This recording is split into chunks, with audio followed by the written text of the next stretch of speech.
They said it was Swifty Sunday. There was actually a bet where, they showed Taylor Swift eating a hot dog at the Super Bowl. And I was like, well, Travis Kelce's on the field. It's going to be kind of hard. Oh. But apparently she traveled from Tokyo the night before to make it on time to Vegas, And that was a gamble. But, there's a lot of interesting facts about Vegas, Did you know that prostitution is actually not really legal in Vegas, even though it's legal-ish? I don't know the technical terms, but yeah, Viva Las Chiefs win. So yeah, the Chiefs won the Super Bowl. That is your sports update of the year. I was watching I was watching the game. The commercials were pretty subpar. I'm not going to lie to you. And look, my standards have lowered so much for Super Bowl commercials, even though if I were these companies paying, I don't know, $10 million for a 30-second commercial, I feel like I would put a little bit more effort than just, hey, we're just all going to be in this Dunkin' Donuts commercial pretending it's a commercial within a commercial in front of J-Lo. I feel like you could have done better. And really, you had a whole 20, 30-second time slot, Dunkin' Donuts, and your grand idea for some grand mass promotion is putting cold foam on iced coffee when you already have cold foam and putting munchkins onto a skewer and paying essentially an extra 20 cents for a plastic extendo dentist equipment to go down your throat. I don't know who's in charge of these promotion companies, but they don't know a damn thing about advertising. And it just kind of seems like it's beyond lazy. It's partially insulting. What's not insulting is Thus Your Halftime Show. I didn't honestly watch much of it. Because, I honestly don't really enjoy these halftime shows. Because, what bothers me? I can't stand listening to an artist play songs that they never even halfway finish the song. It's 15 minutes of, quarterly songs. And it's basically the Justin Timberlake, Usher, which, the beauty, you got to have enough hits to even have 15 minutes to play quarter songs. Because, some people don't even have 15 minutes of music that people, would gyrate to. But it's just, I really didn't, it was good. I didn't get the whole rollerblading thing. I just felt like the coolness, the reward wasn't worth the risk. It seemed like all the dancers were just trying not to slip and fall when they were doing their dances. It was all quarter speed, which, by the way, if you listen to this podcast on 1.5 speed, I sound like Ben Shapiro, and it's actually tolerable, believe it or not. But yeah, it was a good time, I enjoyed Super Bowl Sunday. The game was pretty boring until halfway through the third quarter when, the Niners just decided we'll find a way to fuck this up. And you know what? Here's for inside football. We need to stop trying to elevate teams before they actually have proven that they're worth the elevation.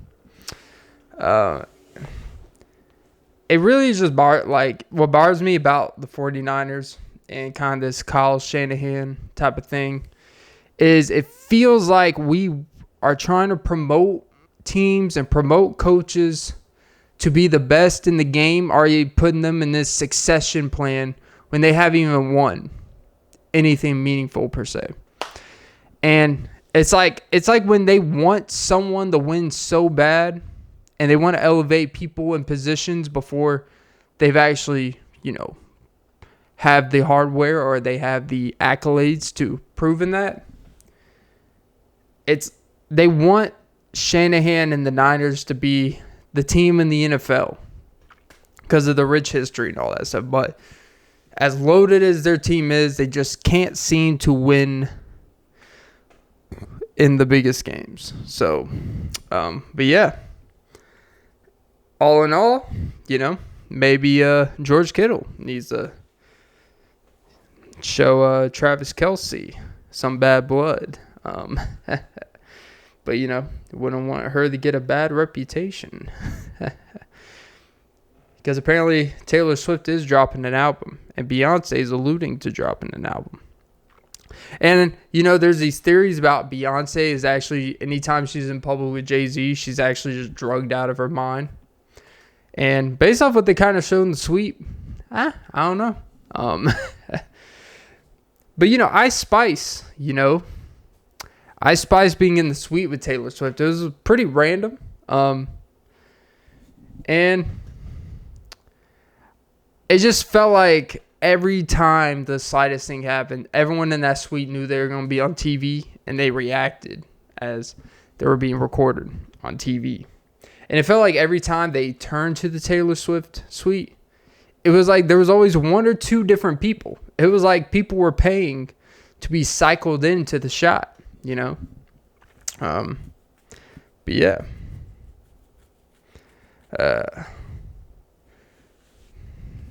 Good PR. Stands for Pussy Revolver. Because I feel like hers has been through a couple revolvers. Because the whole world revolves around her. And apparently she has made, revenue-wise, like profit, I think over it's some crazy $600+ million on this tour. That's revenue. That's profit, not like pure gross sales, But yeah. All right. But what's not gross? The sponsor today, Magic Mind. Yep. That's right. I have the product. I've had the product, but you know what? Apparently there's some people that don't believe that I actually consume this drink. Would I have the energy I have?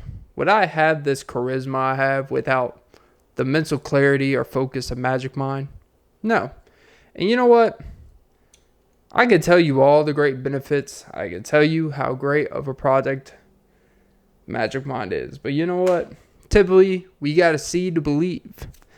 And boy, I want you to see me consume the greatest productivity shot in the world. It's subtly sweet. It boosts energy and focus. It crushes procrastination, you lazy fucks. And it elevates mental clarity. Watch.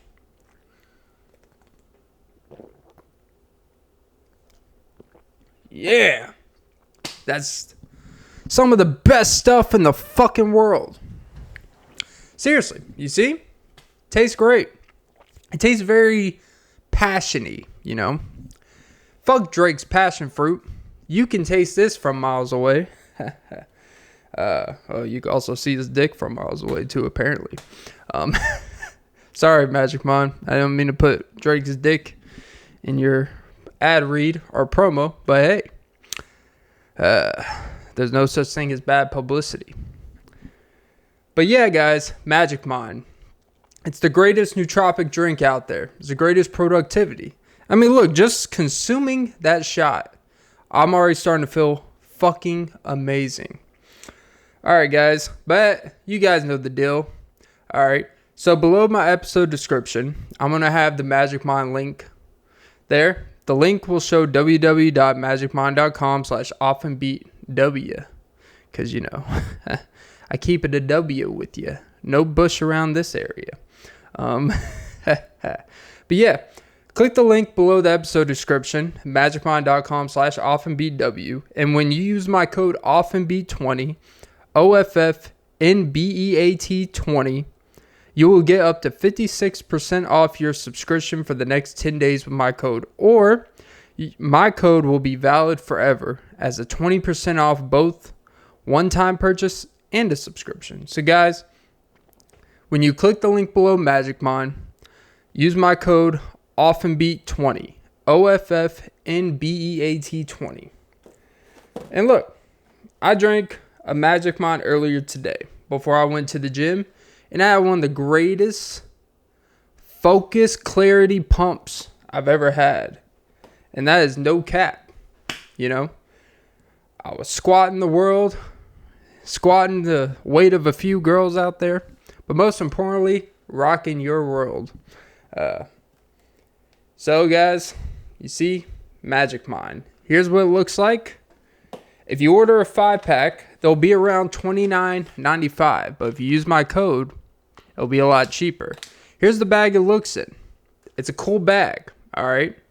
It contains matcha. It's a nootropic that contains lion mane mushrooms, cordyceps, choline, and phosphatidylserine.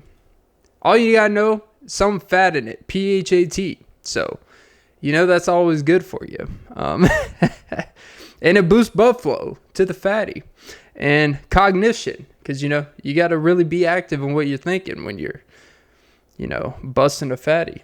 All right, guys. But yeah, take alongside or in place of your coffee or tea, or get the most out of your ritual. Direction number 2, shake, breathe, drink. I mean, I hope you're breathing anyways, you know. But hey, you know, I guess we got to clarify. And if you consume on a regular basis, the benefits will be mind-blowing. Guys, go support the show. Go try this amazing product, Magic Mind. It is the real deal. I'm not even kidding. And it tastes really good. All right. So yeah, guys, support the show. Links below episode description. And without further ado, back to the show. And since it's an unedited podcast, snap, crackle, pop. Here's the intro. All right, guys. Welcome to episode 263 of the Off and Be podcast with Clint Nelson. I'm your host, Clint Nelson. Don't forget to like, follow, comment, subscribe, hit the notification bell, most important ladies and gentlemen. Don't forget to suck some titties. Ooh, whoa, my voice went, woo, kind of awry there, you know. Don't forget to suck some titties. Yeah, that's more like it. The higher the note, the higher the booty floats. Oh, I'm just a horny goat weed. Never understood that horny goat weed stuff, you know. It's like, you got, like, you know, sometimes we just, whoever's in charge of creating names for stuff, you know, you can create any name in the fucking world. You chose horny goat weed, you know. But yeah, recording this on February 12th, 2024 at 11:03 p.m. Eastern. Yeah. You know, Super Bowl Sunday is one of those things. It's a great eventful day.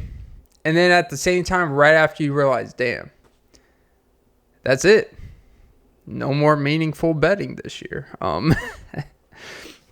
But no, it's genuinely like this weird, not depressing, is this weird like realization, like, oh, that's actually it. That's the end of football season. And it's like, oh. So the thing that football has created, it has created this consistency in life where it's like Sundays, I guess even Mondays to an extent, but really Sundays has just become like, even if you're just a casual football fan, even if it's just like, hey, Sundays, like when this not football season, is the most depressing day of the week. It's amazing how one sport can make a single day in a week night and day. When it's football season, Sunday is the best day of the week. When it's not football season, it is just the absolute, people are just trying not to kill themselves off the gloomy Sunday, you know. Any given Sunday, someone might slit their wrist, you know. But football really has curated America. Like, honestly, could you imagine this world without football? Could you imagine what America is without American football? I don't know why I say American football like it's American cheese.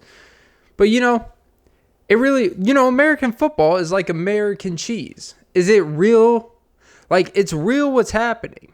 We connect American cheese to American football. And then, soccer, quote unquote, football. That's like when you get that overcharged Swiss cheese. That's when you get that Munster cheese. Like, I don't know why someone would name cheese after a fucking Frankenstein character. But you know what? I guess they both get green when they mold. Put a rib in my throat. Oh, baby back riblet. All right. But it's it just really doesn't I really couldn't imagine this life without football. It's motivating. Sports is motivating. If you ever watch an NBA game while you're running on a treadmill, if that shit doesn't motivate you, I don't know what will, But, I don't know.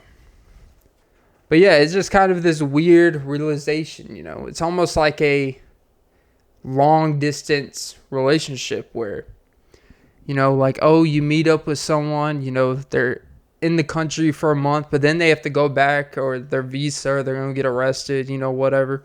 And damn, I'm not going to see you for the next 4 months. And you have to accept the fact that you're not going to be able to see this special person for the next 4 months. And look, you can fill in the time with some bullshit, spring football, some USFL, some arena football, but it's not the same.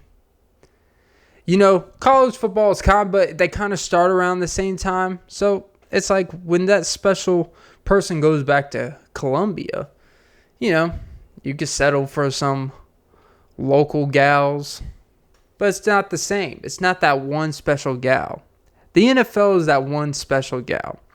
Because look, there's always going to be these bullshit flag football, these spring football, this arena football, the UFL.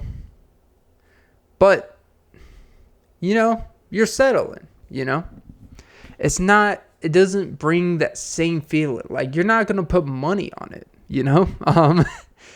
Now, here's what. If you start betting on some USFL football, honestly, you need to have an intervention with your gambling. It's but I just started gambling last week. It's yeah, if you're betting on USFL, you got a problem, all right? But God, man, I want to go to Vegas. I want to go to Vegas and watch, the guy get his arm bit off by that tiger or get eaten alive. It's what the fuck did that guy think was going to happen? I forgot the name of those. When they do those lion residency shows with that white tiger show with the two guys. I think one was gay. One was not as gay. But I thought it would be cool having a residency where you just put on a show in Vegas. They have music residencies. I think Lady Gaga had a residency for a while. Mariah Carey Drake has a residency. And, well, he have a couple residencies now, Then, they have these magic residencies like David Blaine or Chris Angel and shit like that. I think David Copperfield. And then they have these weird adventurous circus tiger shows. This white tiger's facing a crowd of 2,000 people cheering him on, not knowing why he's getting cheered on. He's being trapped on a stage in a cage. He's just kind of well, fuck this shit. So of course he's gonna lose his shit and just eat this guy alive,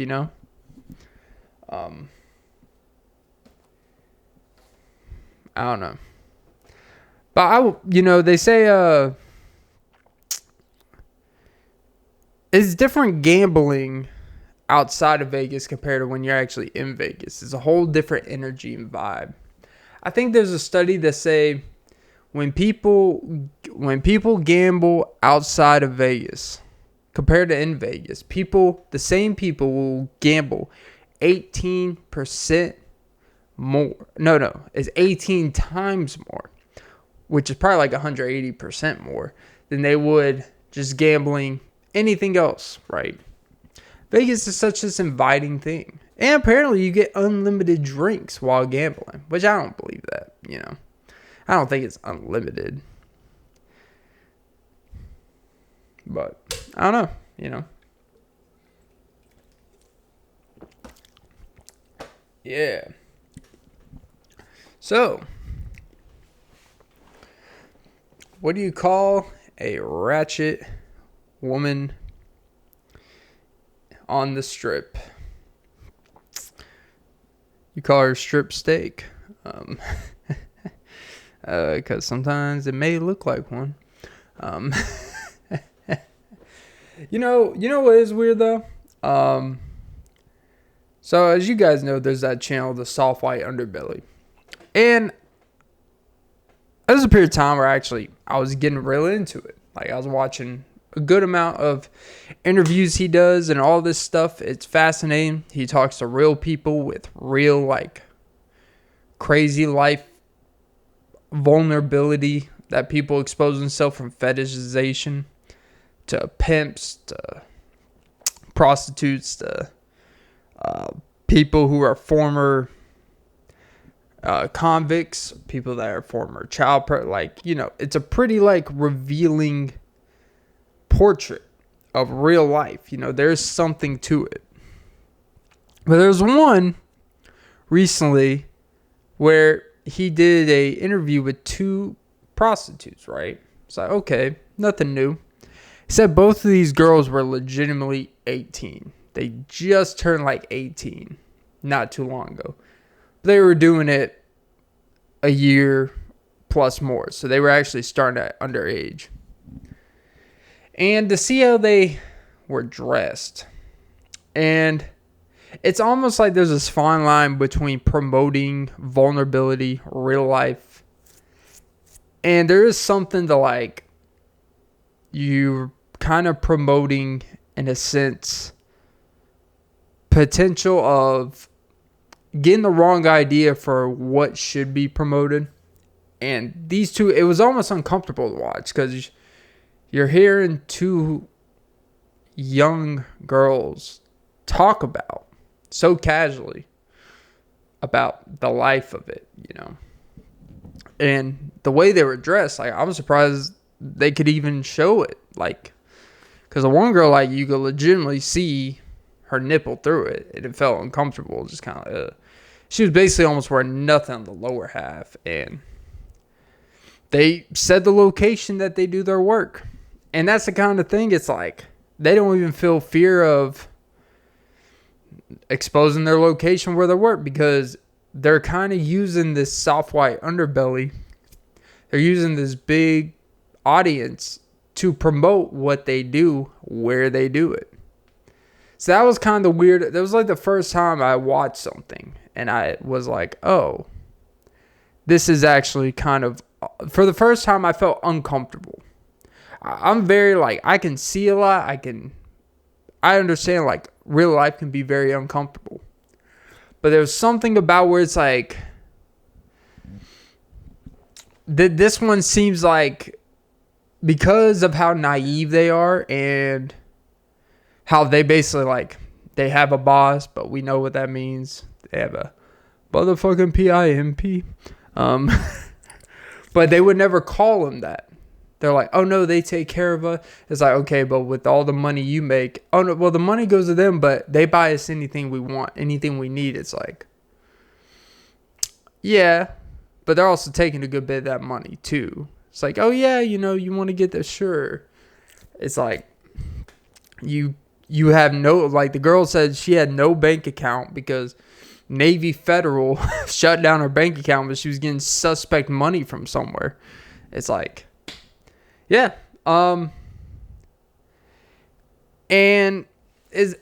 there was something about why. I think their name was shit. I already forgot the fucking names of it.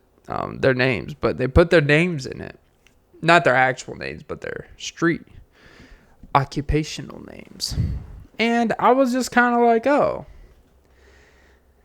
This is the first time I was watching it, and I legitimately was like kind of cringing. Not because I would worry about having a daughter and that become their life, but it's just like, damn, like, even like, this is going to sound weird to say, but if I was ever out there looking for a prostitute, I feel like even you would have to have some moral standards of just decency, even when you're partaking in some that has a lot of moral indecency behind it. It's like, at least get with someone that's relatively of age, like that you know is an adult, someone that's been through the ringer, believe it or not. But then again, maybe the appeal is like, well, compared to someone who's seasoned in it, they haven't had the amount of body count as someone else, but it's still all fucked up. Like, I know that's a weird way of rationalization, but I feel like you could be a decent person and seek out these type of services, but you could still have some moral plausibility, you know, unless you're Joel Osteen, who this is going to sound kind of fucked up, but I was actually randomly, I was joking around with the person I was with, and we were joking around about Joel Osteen for hours, right? And then literally the next day, which was yesterday on Sunday, there was a shooting at his church where essentially this middle-aged woman brought a gun and apparently harmed a 5-year-old child or something. But she got gunned down. I don't think anyone else was hurt. And I actually even wrote this down because, you know what? I couldn't believe, like, the stuff we were making fun of them is exactly the type of shit how they responded to. Like, this man just had a freaking shooting at his church. And just the way he was on camera, like, it seemed like it didn't even, like, shake him or nothing. Like, someone in your church brought a freaking, I think it was a rifle, and legitimately harmed a 5-year-old, got gunned down, whole situation. You would think that would be one of those things that would be kind of traumatizing, but I think this dude, he's so, like, into himself and Jesus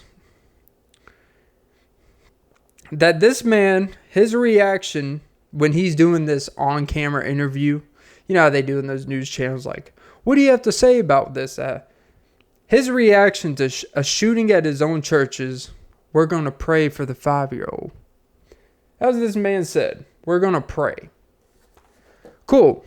You going to pay for his bills too? And I hate that it's just like, that's enough. Like, if I was a mega pastor businessman of this scam of a mega church, to be honest, which apparently I didn't even know this. Someone in the comment section, which I don't doubt it, they said that now, like, as part of his, like, services, like online services, is you pay $30 a month for a subscription to actually get personal prayers from him or something like that, or to actually even have a contact with, like, it's like, God, all this shit's a fucking scam. And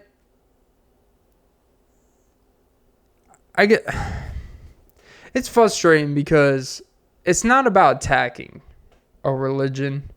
It's about attacking some asswipe that's capitalizing on the vulnerability that religion brings to people, and charging money to pray, and something like this happens in your church and you're not even, like, expound about it. It's like, oh yeah, you know, we're going to pray for the kid. It's like, you know, I don't know, that shit just really, like, fuck this guy. I'll say it, you know. I don't care if he's doing the Lord's work, because he needs more than doing the Lord's work. There's already a lot of sketchy, like, I mean, he already exposed himself to when there was the floods in his own city where the actual church is, no one, you would not let anyone in there. A fucking church that's supposed to be serving the people. People will spend hundreds and thousands of dollars a year into your church. And you have all these private jets. You have this crazy amount, and you can't let people sleep in there for a week. I don't know, man. Fuck that guy. I'll say it. You know, he'll probably put a hex on me. You know, send out all the pastors. You know, them more like impastors. They're not even They're not even empathetic towards nothing. Everything is just about like it's about the Lord's work, you know? God. I just despise that type of shit. And you see, like, and this guy, like, his facial mannerisms are not even different. Like, his facial, like, if you look at the interviews of him, like, on the local news channel, go on YouTube, you can find it. And, like, he was not even, like, there wasn't even, like, a heightened sense of urgency or emotion or sadness or anger.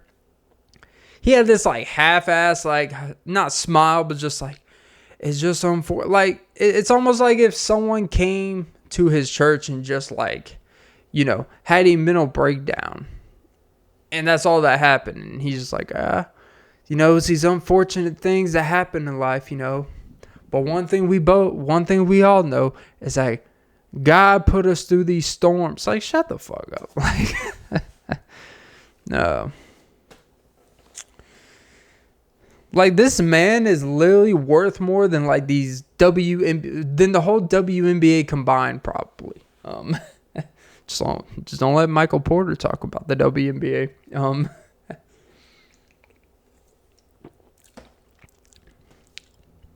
But no, Joel Osteen, man. Him. Carl Lentz to an extent, but he doesn't seem like he's that bad. This Kenneth Copeland's, well, we all know how TJ Jakes gets down. Allegedly. It's just, you know, I don't know, man. Like a 5-year-old got shot in your church, and you're just like, you use the news opportunity to just say, we're going to pray and all that shit. It's like, it's insane, man. And you know what? They're going to have a service next Sunday too. Probably. They're not going to shut down church for a week. No, we got to keep the business going. When you have to pay to go to a church, that doesn't like ring a bell of something. Like, donations should be voluntary. Tithes should be voluntary. Oh, man. He's got a sweet house, though. But yeah, I don't know. Well, you know, it just got me thinking, you know, where you typically get introduced to, like, the Joel Osteens of the world, these paid programming at, like, 3 a.m.s on these local channels.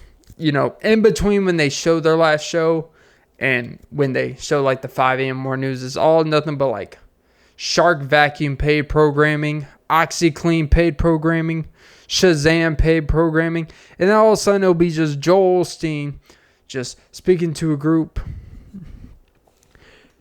Be like, well, when Messiah went to the deep lords, it's because the storms wasn't ready.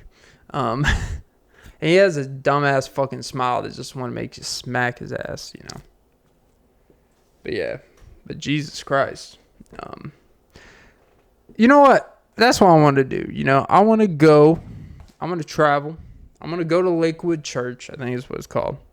I'm going to just interrupt the service and be like, what now, bitch? But now these paid programming, man. I just, do they actually, they're called pay, I guess the companies actually pay for the programming. Or does the news network actually pay the program for the paid programming? I don't know. But whoever got into TV and all that stuff, entertainment, doing paid programming has probably got to be a humbling moment to be like, man, this is not what I got into TV for. I'm not talking about the salesman. I'm talking about the people actually producing, doing the behind the scenes show. It's like, yep, let's do another take of some jewelry. All right. Yep, another 4-carat diamond ring. That's usually $899, but it's 85% off today for a low price of $172. And just imagine being the cameraman just staring down at these fucking things all day.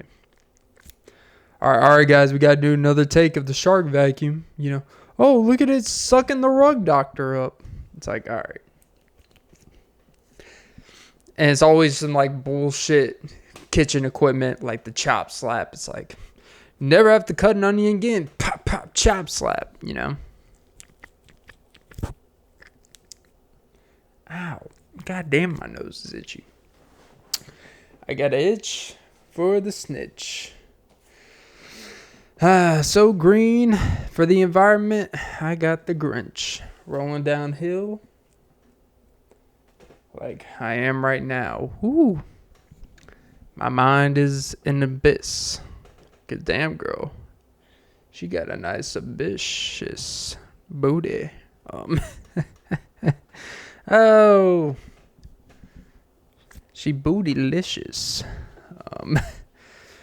Yeah, we have all, you know, it's weird. We have macaroni and cheese ice cream. We have these wild ass flavors for ice cream. We got weird flavors for yogurt. Here's an idea. Here's an invention for the sex shops out there. Yep, we're getting X-rated in here. I can't remember the last time. Actually, I've never been to one of those shops because I'm a child of Joel Osteen. We'll have kids get shot, but we will never be seen at one of these sex establishments. And, you know, they have, you know, like fruit-flavored bikinis or like edible panties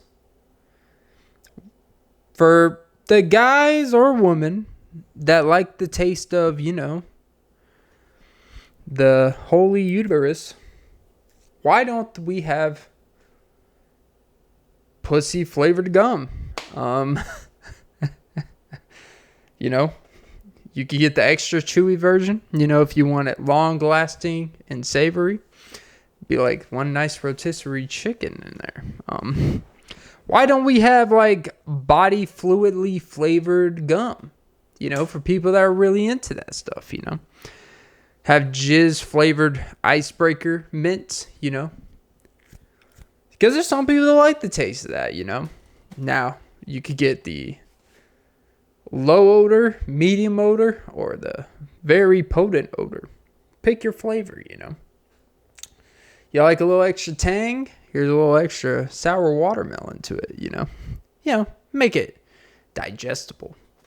I'm such a fool. Oh, I pity the fool. Now that would be a gift for the taking. Yeah. Imagine, you know, there's going to be such an intense service one day. An intense service, I should say, where you can get customly flavored gum and shit. Or very specific. Like if you're able to get the scent. If you're able to put your jizz in a cup. And then you send it out. Instead of sending it out to, you know, these donor places or somewhere that freeze your sperm. You know, you send it out to, you know, Starship. And they have some warehouse and stuff where they take your jizz. They lay it out onto a baking sheet or a gum sheet. And then they make your jizz flavored gum. And, you know, you get a nice party pack. And the funniest part is when you throw a party, people just like, oh no, it's just regular gum. And then they're all 30 people are just tasting your jizz. What the fuck, Clint?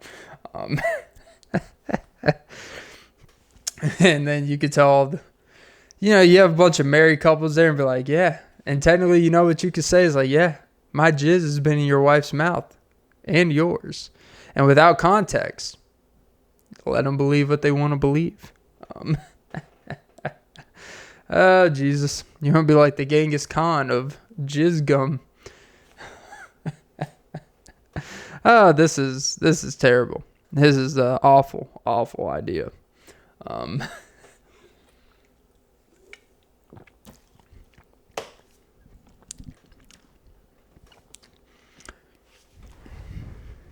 But people just be creating the most random ass companies anyways. We got people out here creating you remember those not the Lance Armstrong bands, but they're actually these like rubber wristband things, but the selling point behind it, they would put this nice little visor thing, and they were actually balance bracelets. So basically, if you wear this thing, you just feel more balance. It'll level out your neurons and all this scientific bullshit. And it was all proven to be bullshit. And you know what? I used to wear this shit. And you know what's weird? When I had it on, just because I believed of what the marketing was, of what it was, I felt like I was in more balance. Believe it or not. All because of when you connect and believe you can be something, that's the power of what that selling is, It's amazing. I guess you could call it like a placebo bracelet. But that shit, selling the aspect of this will give you more energy. This freaking thing that you put around your wrist, this thing will make you feel more balanced. Like, unless like it's actually like connecting with your blood cells and all that shit, it's not going to do any of that. But it's amazing, you could make products that are absolute bullshit. Sell it to have something it benefits with people that make people feel insecure about something and make them believe that it makes that better, and they will pay for it. That's really all it is, But hey, that is the power of capitalizing on what an obese nation will do.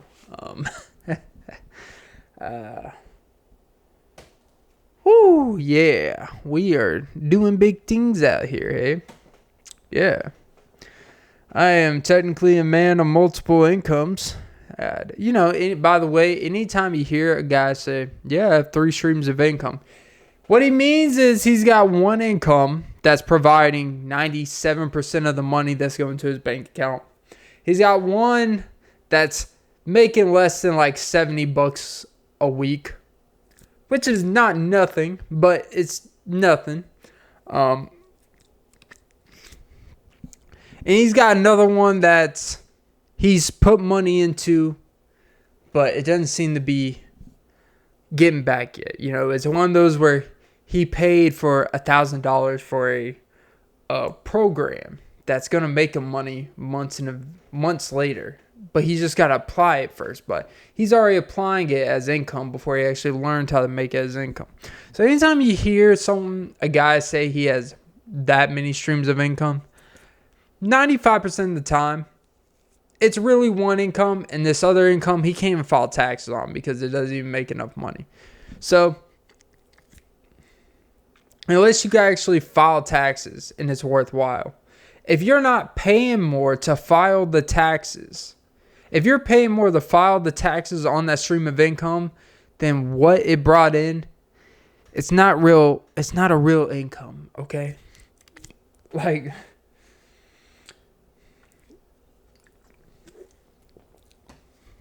I don't know what's worse.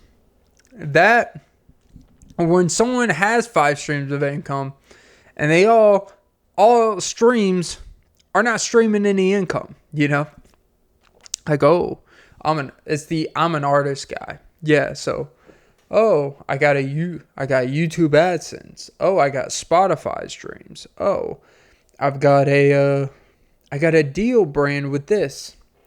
and his deal brand is like $300 a month. He makes $42 a month on streams. He makes, $120 on YouTube ad revenue. And then a couple other streams of income, illegally doing something. He's got an OnlyFans. He's got pimps out his hoes. And all in all, he makes a whole $900 a month after all that. But hey, he has 5 streams of income, so it sounds good. Damn, girl, you just gotta wait on my potential. You just don't understand it yet. You don't see the vision. And it's like, no, I don't. I don't see the vision. I'm sorry. I envision you being broke in 2 weeks. That's the vision. Like one of those Apple iPro Vision goggles. Oh, Jesus. Who needs David Goggins when you got David Goggles? All right, that was not good at all. But hey. Oh.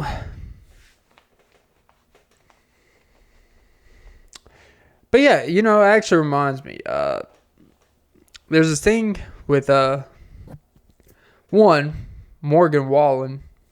It was actually like the end of January. He dropped like a small EP album, or like there was a deal he did like almost a decade ago with a record company, where like an EP, like before he got big, before he did like his first albums and stuff that shot through.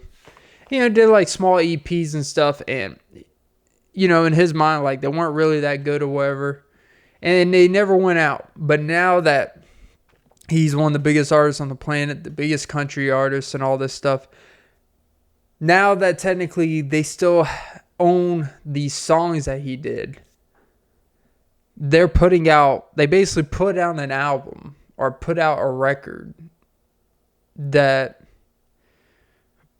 they technically have legal rights to put out there, but common sense would be like, this doesn't make any sense to put out there. You haven't put out any of his music in years. He doesn't work, but they own the specific music that he did for them when he was part of their label. And he made, a big post about it. I think it was YouTube or Instagram or whatever. Basically saying they're basically doing shit against my will. This is how the industry works. You sign a deal when you're young. They own music. Music that's not that good, in his opinion, or music that they're really just capitalizing on his name to make some money. I think that's the biggest thing, is they're using his fame and his money where he's at now to make money off of him when he's not even part of their business operation anymore. And he basically like redid some of the songs into a more stripped down version. So it's that version that's his. He basically did like a Taylor Swift shit, right? Not to bring everything back to Taylor Swift, where the whole Scooter Braun thing, where she didn't own her music. And so then when she basically owned her music, she basically redid all the songs in her own version to make them different enough so they are new music under her new label, under her ownership, where now the version that she did, she's actually making money off of it. And Morgan Wallen's kind of, I guess, in a similar situation. And I guess it's just kind of a misnomer. Not a misnomer, but it's kind of like hey, they're not going to get you when they're getting you off the ground, or when they sell you that they're going to do X, Y, and Z. Like, when they're going to get you is when things are all going great for you, and then they capitalize on it, on something you did or didn't do. And that's when they're going to take advantage of you. It's that delayed gratification. But I don't know what these labels thought, that when it's going to hurt your reputation when everyone sees what fucked up you're doing. And all people really, if they're really fans and they really like the artist, they will just boycott the version that is your label version. And they're just not going to listen to that, and they're going to listen to his when he does his version. So it's actually bad marketing on their end. But it's a skimmy business. Speaking of Skim, more like Kim, apparently her and Odell Beckham are getting serious. Yes, the 40-year-old mother of four is getting serious with Odell getting blown by Bieber Beckham. I don't know if it's true. I wasn't there, but the cameraman was confused too.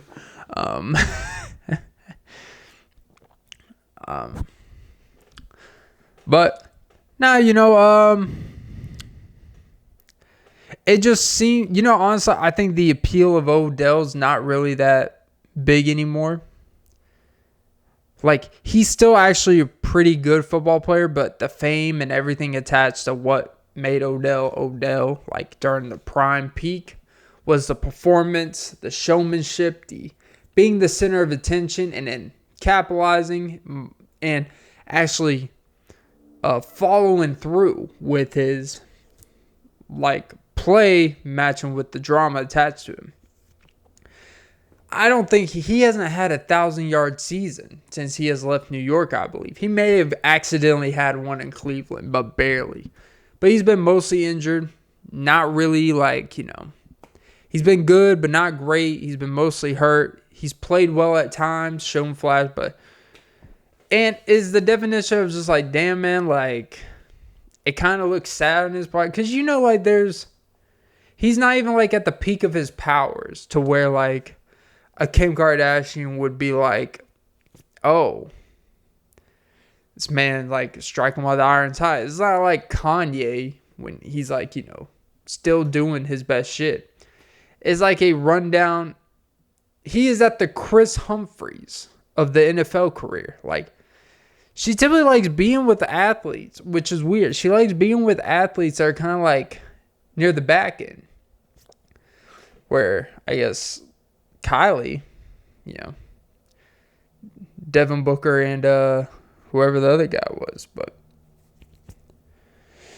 it just seems like she has a type. Yeah. I don't know where I was going with that. But it just kind of seemed odd. It was random as fuck. I had no idea of it.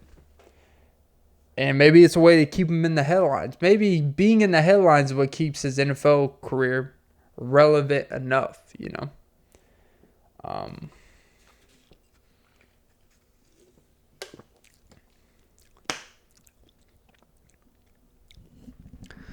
I don't know. Who's your daddy? More like gladly. Zaddy, madly in love with the Hattie. I will say this though,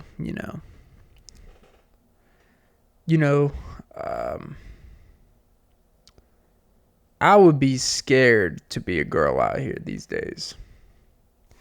Cause not to get I don't really listen to stuff that talk about, men are creepier than ever, men are less of this than ever. I don't really listen to that stuff, but when you actually it seems by the month, it feels like dudes in public are getting weirder and weirder for how they interact. I had this interaction, it was 2 weeks ago at the gym. I remember it was a Sunday or a Saturday. It was a weekend day. There's not many people in the gym, so you typically have a much more looser operation for how you can operate. You don't have to be mindful of it. But it's weird. There's always, once in a while, you'll come across a weird guy that you haven't seen there before.